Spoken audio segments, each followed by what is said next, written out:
غزہ پر صہیونی حکومت کی وحشیانہ جارحیت میں مزید 11 فلسطینی شہید ہو گئے۔ خبروں کے مطابق صہیونی فوج نے غزہ میں جرائم کا سلسلہ جاری رکھتے ہوئے ہفتے کے روز بھی 11 فلسطینیوں کو شہید کر دیا۔ غزہ کے مرکزی علاقے میں واقع المغازی پناہ گزین کیمپ میں النعامی خاندان کے گھر پر بمباری کے نتیجے میں اس گھرانے کے 9 افراد شہید ہو گئے۔ شمالی غزہ پٹی کے جبالیہ میں سراری روڈ پر بمباری میں بھی 2 لوگ شہید اور کئی دیگر زخمی ہو گئے ہیں۔ فلسطین کی اسلامی مزاحمتی تحریک حماس کے سینئر رکن اسامہ حمدان نے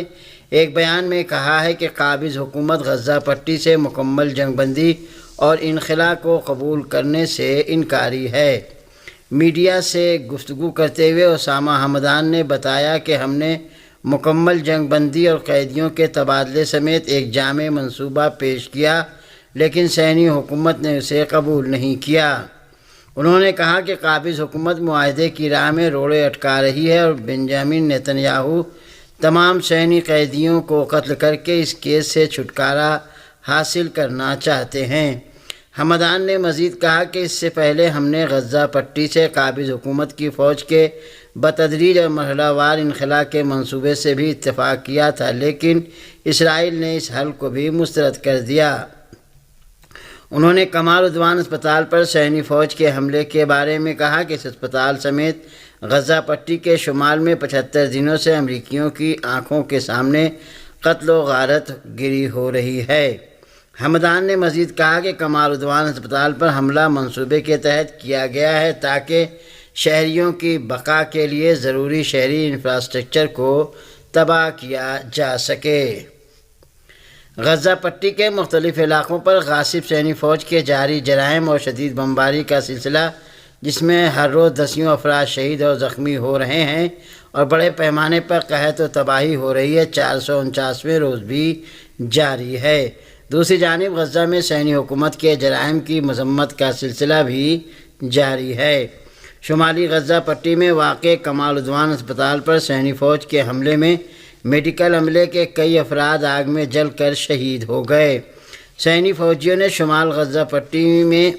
کمال عدوان اسپتال پر یلغار کے بعد اسپتال کے عملے اور مریضوں کو اسپتال خالی کرنے کا حکم دیا اور اس کے بعد اسپتال کی عمارت کو آگ لگا دی، جس کے نتیجے میں بعض افراد زندہ جل کر شہید ہو گئے۔ ایران کی وزارت خارجہ کے ترجمان اسماعیل بقائی نے کمال عدوان اسپتال پر حملے اور اسے نظر آتش کرنے کو جدید ترین جنگی جرائم، انسانیت کے خلاف جرائم اور انسانی حقوق کی کھلی خلاف ورزی قرار دیا اور اس کی سخت مذمت کی۔ وزارت خارجہ کے ترجمان نے اپنے بیان میں کہا کہ ان جرائم کا مقصد غزہ کے نظام صحت کو پوری طرح تباہ و برباد کرنا اور زخمی مردوں، عورتوں، بچوں اور بیماروں کو کم ترین وسائل تک دسترس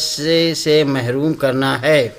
اسماعیل بقائی نے اپنے بیان میں تاکید کے ساتھ کہا کہ ان جرائم پر متعلقہ بین الاقوامی اداروں کی خاموشی ناقابل جواز اور اس سلسلے میں بین الاقوامی اداروں پر ذمہ داری عائد ہوتی ہے۔ دوسری جانب اسلامی تعاون تنظیم نے ایک بیان میں کہا ہے کہ میڈیکل اور صحت کے شعبے کے خلاف صہیونی حکومت کی جارحیت، بالخصوص اسپتالوں کو نشانہ بنانا، ان کا محاصرہ کرنا اور ان پر یلغار کرنا اور میڈیکل عملے، زخمیوں اور مریضوں کو گرفتار کرنا، بین الاقوامی قوانین اور اقوام متحدہ کی قراردادوں کی کھلی خلاف ورزی ہے۔ تحریک حماس نے بھی جمعے کی شام اپنے بیان میں کمال عدوان اسپتال کو نظر آتش کرنے کو جنگی جرم قرار دیا کہ جو عالمی اداروں کی بے حسی اور غزہ میں نسل کشی میں امریکہ کی شمولیت اور اس کے ساتھ ہی صہیونی حکومت کی مکمل ہم آہنگی اور یکجہتی کے ساتھ انجام پا رہا ہے۔ یمن کی عوامی تحریک انصار اللہ کے خلاف اتحاد بنانے میں اسرائیل کو ناکامی کا سامنا کرنا پڑا ہے۔ ایک عبرانی ویب سائٹ نے فوجی ذرائع کے حوالے سے بتایا ہے کہ صہیونی حکومت کے حکام اب تک یمن میں انصار اللہ کے خلاف امریکی قیادت میں اتحاد بنانے میں ناکام رہے ہیں۔ واللہ سائٹ نے لکھا کہ عسکری ذرائع نے کہا ہے کہ اسرائیلی حکام اور سیاسی شخصیات اب تک یمن کے انصار اللہ پر وسیع پیمانے پر حملہ کرنے کے لیے امریکی قیادت میں اتحاد بنانے میں ناکام رہی ہے۔ ذرائع کا کہنا ہے کہ اس مسئلے میں ممکنہ تبدیلی کے لیے شاید وہ امریکہ کے منتخب صدر ڈونلڈ ٹرمپ کے دوبارہ اقتدار میں آنے کا انتظار کر رہے ہیں۔ اسرائیلی حکام کا کہنا ہے کہ انٹیلیجنس گروپ انصار اللہ کے کشش ثقل کے مرکز کو نشانہ بنانے سے روکتا ہے، جس کی وجہ سے مہنگے فضائی حملوں کی تاثیر کم ہوتی ہے۔ روس نے امریکہ اور مغرب پر الزام عائد کیا ہے کہ وہ مغربی ایشیا اور خاص طور پر شام میں مزید عدم استحکام اور بدامنی پیدا کرنا چاہتا ہے۔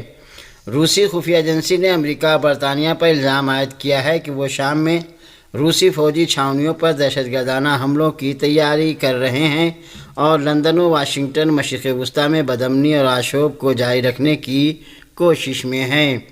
اسپوٹنک نیوز ایجنسی نے روسی خفیہ ایجنسی کے حوالے سے اپنی ایک رپورٹ میں لکھا ہے کہ لندن اور واشنگٹن نے داعش کے آپریشنل کمانڈروں کو ڈرون طیارے دیے ہیں تاکہ ان کی مدد سے وہ شام میں روسی چھاؤنیوں پر حملے کریں۔ اس رپورٹ میں کہا گیا ہے کہ امریکہ اور برطانیہ کو یہ لگتا ہے کہ اس طرح کے حالات میں وہ اپنے جیو پالیٹیکل مقاصد کی تکمیل جلد کر لیں گے اور علاقے پر ایک منصوبہ بند تسلط کی ان کی خواہش پوری ہو جائے گی۔ روسی خفیہ ایجنسی کی رپورٹ میں کہا گیا ہے کہ علاقے میں پائیداری کا سبب سمجھی جانے والی شامی ساحلوں پر روسی چھاؤنیاں امریکہ اور برطانیہ کے اس مقصد کی راہ میں رکاوٹ ہیں۔ رپورٹ کے مطابق امریکہ اور برطانیہ اپنے اشتعال انگیز اقدامات سے روس کو شام سے اپنی فوج واپس بلانے پر مجبور کرنا اور داعش کے خلاف جنگ کے بہانے مشرقی فرات کے تیل سے مالا مال علاقے پر قبضہ کرنا چاہتے اور واشنگٹن علاقوں کو شام کو واپس کرنے کا ارادہ نہیں رکھتا۔ پاکستان کے صوبہ خیبر پختونخوا کے علاقے کرم میں دو قبائل کے درمیان ہونے والی تنازع کے پرامن حل سے متعلق کوہاٹ میں ہونے والے گرین جرگے میں اہم پیش رفت ہوئی ہے۔ پاکستانی میڈیا کے مطابق کوہاٹ فورٹ میں منعقد ہونے والے گرین امن جرگے میں فریقین کے درمیان معاہدے کو تقریباً حتمی شکل دے دی گئی ہے۔ مجوزہ معاہدے کے مطابق دونوں فریقین بھاری ہتھیار حکومت کو دینے پر آمادہ ہو گئے ہیں۔ ایک فریق کے چند افراد آج دستخط کریں گے جبکہ کمشنر کوہاٹ آفس میں آج جرگہ حتمی فیصلے کا اعلان کرے گا۔ واضح ہے کہ پارا چنار پشاور مرکزی شاہراہ اور اپر کرم کے راستے 2.5 ماہ سے بند اور اپر کرم کو ہر قسم کی سپلائی معطل ہے۔ پارا چنار کی اب تک صورتحال کے خلاف کرم پریس کلب پر 9 دن سے دھرنا جاری ہے جبکہ پاکستان کے کئی شہروں میں بھی دھرنے دیے جا رہے ہیں۔ ہندوستان کے سابق وزیر اعظم منموہن سنگھ کی آخری رسومات دہلی کے نگم بودھ گھاٹ پر سرکاری اعزاز کے ساتھ انجام دے دی گئی۔ ہندوستان کے سابق وزیر اعظم منموہن سنگھ کی آخری رسومات میں صدر دروپدی مرمو، وزیر اعظم نریندر مودی، وزیر داخلہ امت شاہ اور وزیر دفاع راجناتھ سنگھ، قائد حزب اختلاف راہل گاندھی، سونیا گاندھی سمیت کانگریس اور دیگر سیاسی جماعتوں کے رہنما موجود تھے۔ اس موقع پر ملک کی اہم شخصیات نے ڈاکٹر منموہن سنگھ کی ملک اور عوام کے لیے ان کی خدمات کو یاد کیا۔ کانگریس سمیت دیگر سیاسی جماعتیں ان کی یادگار منانے کا مطالبہ کر رہی تھیں جس پر حکومت نے رضامندی ظاہر کر دی اور اب اس کے لیے ٹرسٹ بنانے کا فیصلہ کیا گیا ہے۔ واضح ہے کہ 92 سالہ منموہن سنگھ کا انتقال 26 دسمبر کی رات دہلی کے ایمس اسپتال میں ہوا تھا۔ افغانستان اور پاکستان کی سرحدوں پر جھڑپوں میں دونوں جانب سے متضاد دعوے کیے جا رہے ہیں۔ افغانستان کی طلوع نیوز ایجنسی نے افغانستان کی وزارت دفاع کے ذرائع کے حوالے سے بتایا کہ پاک افغان سرحدی تنازع میں خوست اور پکتیا صوبوں میں کم از کم 19 پاکستانی فوجی اور 3 افغان شہری ہلاک ہو گئے۔ طلوع نیوز کی رپورٹ کے مطابق جھڑپیں اس وقت شروع ہوئیں جب پاکستانی فورسز کی جانب سے افغانستان میں مارٹر گولے داغے گئے جس میں 3 افغان شہری ہلاک اور متعدد زخمی ہو گئے۔ افغان فورسز نے پاکستانی فورسز کے حملوں کا جواب دیتے ہوئے پاک فوج کو بھاری جانی و مالی نقصان پہنچایا۔ دوسری جانب پاکستانی میڈیا نے سیکورٹی ذرائع کے حوالے سے بتایا کہ آج صبح پکتیا کورم کے سرحدی علاقوں میں بارڈر فورس اور افغان طالبان کی افواج کے درمیان شدید فائرنگ کا تبادلہ ہوا اور اب تک ایک پاکستانی ہلاک اور 7 دیگر زخمی ہوئے۔ پاکستانی سیکورٹی ذرائع نے یہ بھی دعویٰ کیا ہے کہ دہشت گردوں نے کرم اور شمالی وزیرستان سے پاکستان کے اندر در اندازی کی کوشش کی جسے سیکورٹی کے